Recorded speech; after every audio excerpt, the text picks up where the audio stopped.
it really uplifted you. Yeah, exactly. And as I said, the rest is history. And I think, it's so important that, with my kids and with the bars and with all my friends and what we do in the community and stuff like that, it's so important that actually that spirit continues because, if I forgot where I came from and if I forgot, what happened in the process of me being able to sit here and have a conversation with you, then I would be doing a disservice to the spirit of Ubuntu. And that's not for me. When you arrived in the Lake District, can you tell me what happened from there? Mm-hmm. So when I got to the Lake District, I had run the Thistlegrass Hotel, and that was actually the wrong hotel I was meant to go to, just by luck. So I didn't realize that actually there was like 10 different Grassmere hotels in the Lake District. So I rang Paul and I said, Paul, I'm here at the Thistlegrass Hotel. Sorry, and Paul was the guy that you met? Yeah, Paul was the gentleman that basically gave me the opportunity and in the Lake District. He basically said, listen, come up to the Lake District. Let's do an interview and we'll take it from there. And if you don't make the interview, I'll give you a £25 back. And then you can go back to London. I said to him, listen, I'll be there in 5 minutes. Like, well, obviously not knowing where the Lake District was. It's a bit further than that. Yeah, exactly. Took a bus up to the Lake District and Paul was mid-service. So he said, listen, just wait at the hotel. I'll be over after service and I'll come and pick you up. He came and picked me up in this Ford car, and I'll never forget it. He introduced himself, glasses. Says, hi, I'm Paul Riley. Welcome to the Lake District Kingdom. Let me get your bags and let's go and have a chat. So we went to the Grassmere Hotel, which he owned with Gretchen, and he hadn't quite finished service. So he said to me, listen, wait here and have a coffee, have a tea, and then we'll start the interview and then we'll have a chat and see how it goes. And I will never forget this. And I hate hot drinks. I'm surprised it wasn't whiskey, to be honest. Yeah, I hate hot drinks. I wasn't quite into whiskey at that time, but I sat there waiting. I remember there was a girl called Patricia who'd come from Spain, who was working in the pot wash, and she said, "Would you like a coffee?" And she was like pointing or whatever, and I was like, "Yeah, I'll have a coffee." And I hadn't eaten for a couple of days. And I remember thinking this is the best coffee and, very sugary, load of milk and all this malarkey. And it was great. But I've never drank coffee ever since because I hate coffee. But had the interview. Paul's mother-in-law at the time had come over from America. She waited around having a chat and understanding where I was from and whatever. And I think without Paul's mother-in-law, I don't think he would have employed me. But, he always says he would have, but... Did you drama into it? Well, I worked hard. Worked very, very hard. And then, it was great because, I started, just as a waiter, and then, that got to actually do it well. And from then on, learned the bar and learned about whiskies, learned about bourbons, learned about gins, learned about alcohol, learned about cigars. And one of the greatest things about Paul was that Paul was never shy to show you or get you to try things. And, the experiences that it gave me, still hold a massive significance on my life today. And there were times where, if you did well, he would take you to some of the really best hotels in the Northwest and some of the best restaurants, and the etiquette of going, the way you eat, the way you... all those things, and it was a true education of the hospitality industry in the UK and how far you can get from it. And I guess the bug just was lit, and that was it. That's what I wanted to do. And from it, he shared his lifestyle. He shared what he was doing and his experiences from from going waterboarding and just some really stuff that I never thought I would be able to experience. I had my first cigar in the Lake District on my first paycheck, and I remember being horribly ill. From the cigar? Yeah, from the cigar and drinking whiskey and tequila. That's why I hate Sounds tequila. like they corrected you up there. Well, they got me to tequila pretty quickly. they taught me life lessons. Let's put it that way. And the Lake District, was fantastic. It was just a great opportunity to meet people and to, I also worked at William Wordsworth cafe, a restaurant, as a commis chef. So started learning about cooking, started learning about being in the kitchen, that environment, and that, and then from then on, it was just like, well, this is what I want to do. He's the manager, I want to get to that. He's the head bartender, I want to get to that. He's the head chef, I want to get to that. I never got to make head chef, but then all those little goals started, happening, and every single time I got to one point, there was already 3 or 4 goals that I wanted to set myself.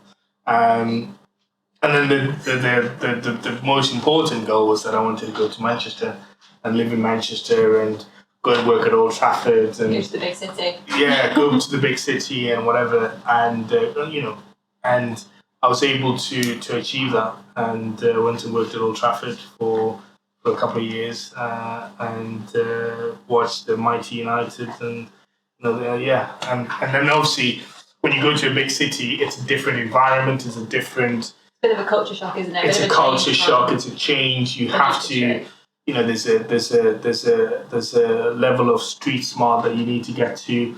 There's a level of being careful. The kind of influences that there's so many different angles that you could go to, and especially when you're in the hospitality industry, we love to party. Really? Right, we love to party. It's the best part of the job, really. And it's a great part of the job. But the problem is with that is that can lead to either partying in the right environment or partying in the wrong environment, and you then have to decide where you want to end up. And I guess for me, those lessons and looking at all those kind of things and experiencing those kind of things, then pushed me to eventually come up to Chester. Whereby I was at the time I wasn't working, and my brother worked at Panacea in Manchester, and a gentleman called Neil MacDonald and Jason Blind, who owned Bar Lounge, they came looking for a bartender, experienced bartender, and blah blah blah for the races. And my brother said, "Listen, these guys are looking. Give them a call. See what if you fancy it, go and give it a try." I had been to Chester on a couple of nights and a couple of dates and whatever, so I like to sit and I thought, I've got nothing to lose. Came up to Chester, and I'll never forget it. Sat on table 6 at Bar Lounge. I had my tank top, me jeans, me hat, and the classic Kingdom look.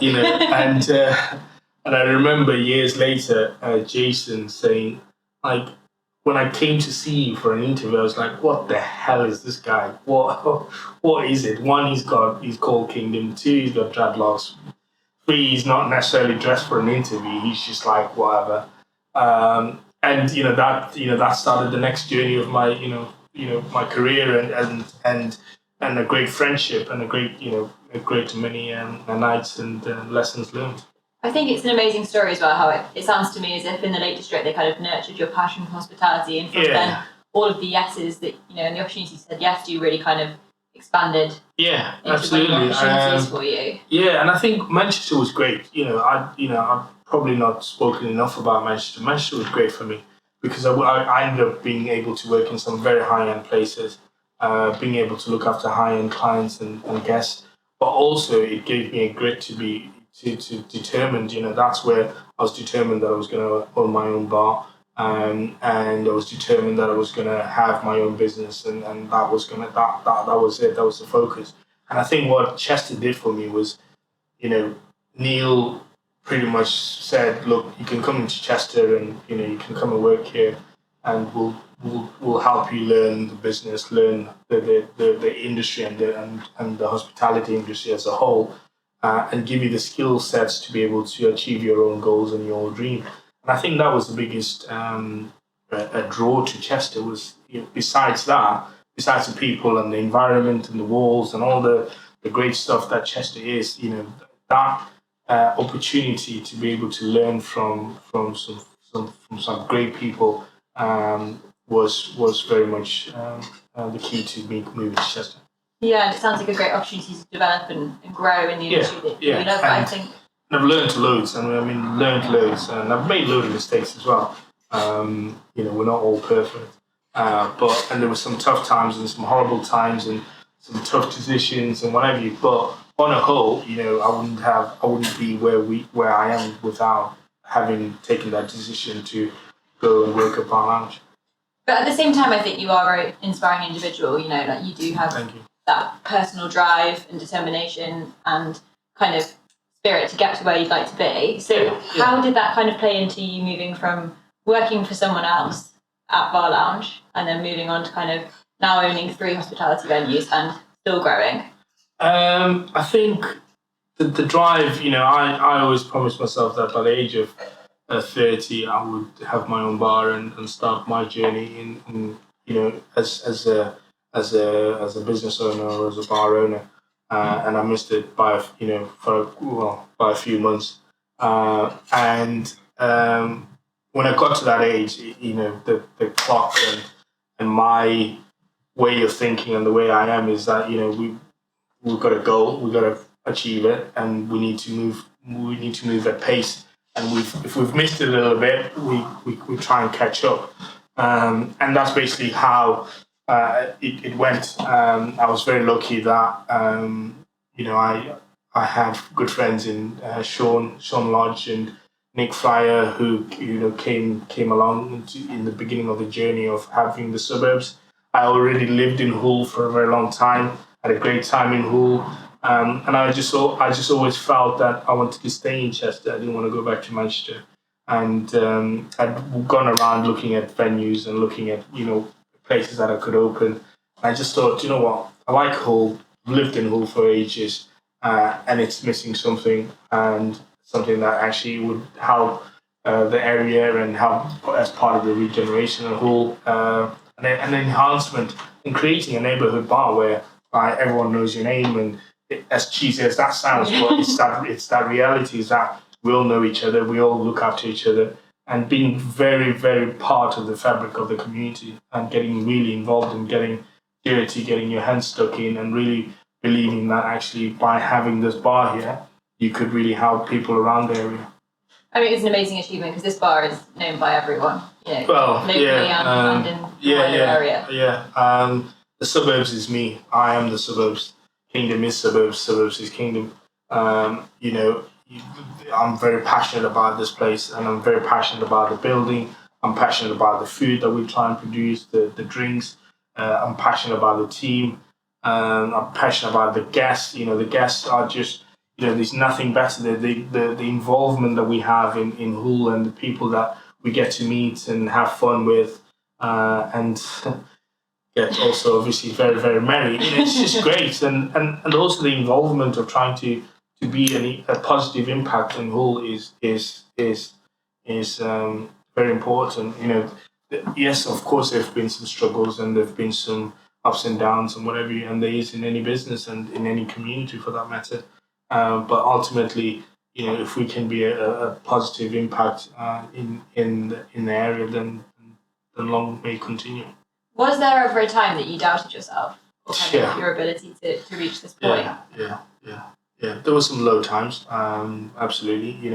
You go through self-doubt. You go through some struggles, whether they be financial, whether they be confidence-wise, whether they be attacks from left, right, and centre, or disagreement with people that end up, causing friction or whatever the case is.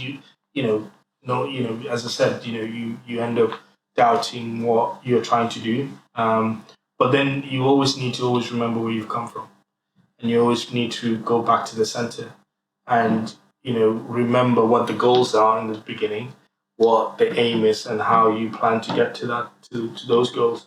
And once you get back to that center and once you get back to that, then you can then restart and recharge. And I think the last 2 years has been a recharge for me personally and a recharge for the business. And then I guess, when COVID hit, that became a fundamental part of, this is where the journey is, but this is how we're going to carry the journey forward and face what, as always, has been a very difficult time and period for everyone. And being a source of inspiration and a source whereby people can look and want to still interact without necessarily coming into the building, still be able to, for us to be able to help with some of the projects that we're doing without having to shout about it and get the pat on the back, but making an impact whereby people go, actually, do you know what? We haven't just shut and forgot about you, and we'll see you when we reopen. But we've tried to stay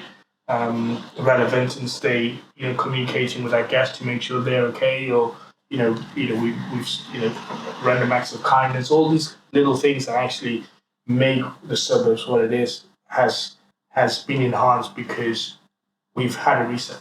I suppose it's that mindset that any setbacks are only temporary as long as you've got, the long-term goal in mind. But you say that it's been a reset for you in the last 2 years, but amazingly, you've acquired 2 new hospitality venues in the last 2 years, so it probably has been quite busy for you. So tell us a bit more about that. So, I think I remember sending a text and having a chat to my wife and going, look, babes, I think you might think I'm crazy, but I think there's an opportunity that's arisen with regards to the yard, and I think we should do it. I think it's a great opportunity, and I think it's something that is interesting. And also because of Carl Nolo that I used to work with 20 years ago, I just thought, I've worked with him in Manchester for a long time, and we can regrow that partnership and hopefully create something that's unique and different, and also something that people want to go to. And she was like, well, we're still in COVID and, financially, blah, blah, blah. And I went, yeah, well, we're doing it. And that was that. That was that. And for those that know me, once I say this is what we're doing, that's pretty much what we're doing. There's no changing my mind, really. Because if my gut and the way I am, if I believe this is the right thing to do, that's what we will do. So then the yard came about, and then everyone was like, okay, well, that's it now. I said, well, actually, it's not. We are going to be doing Old Dukes, and that came about with Jeremy, who I lived with when I first moved to Chester, and we had a conversation and started, and then obviously I just took it on, and then I moved to 120 miles with it, and we were able to open it in December and give it a bit of a taste and try it with our guests and whatever, and hopefully when we do reopen, it will be a mainstay of Chester City Centre. And it's an amazing venue. All three of them are. Yeah, they're all different. I think the other thing about it is the other fun part is that they're all different.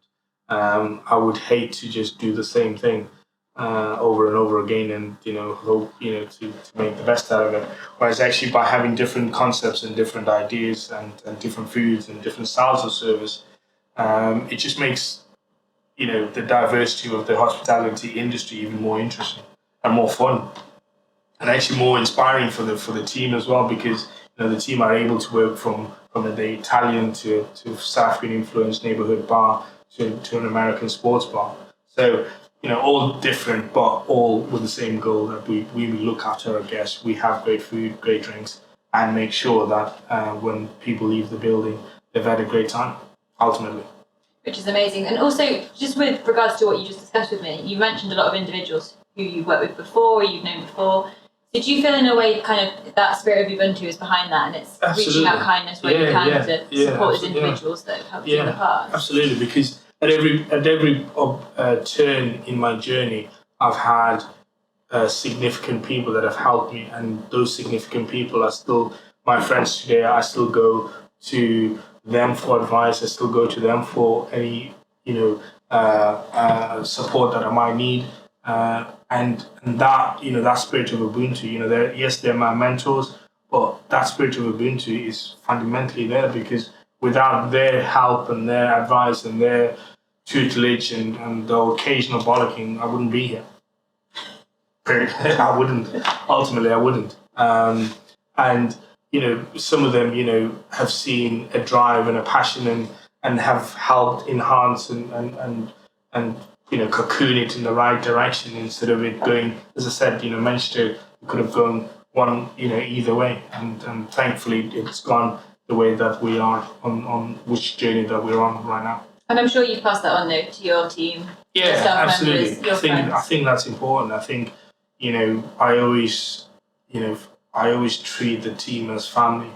And I always treat, I'm very, I don't get it right all the time. But I try my best to make sure that they feel that there's always someone there to help them. And whether it be work issues, home, whatever the case is, I try and be as open because, someone did that for me and that changed my life. And I'd like to think that, if we all do that, then we can have a positive impact on people's lives. I know that's definitely true firsthand. I mean, obviously I've known you since I was about 5 years old and, you are an inspiring individual and I see the impact that you have on other people, which is amazing. So we'll have to see in 20 years' time what's happening for everyone 20 else. years' time, I'm hoping to be in South Africa and doing more work in terms of definitely want to do homeless work in South Africa and really get involved in stuff like that. So 20 years' time, come to Africa, get a bit of a suntan and we can have the next conversation. Brilliant.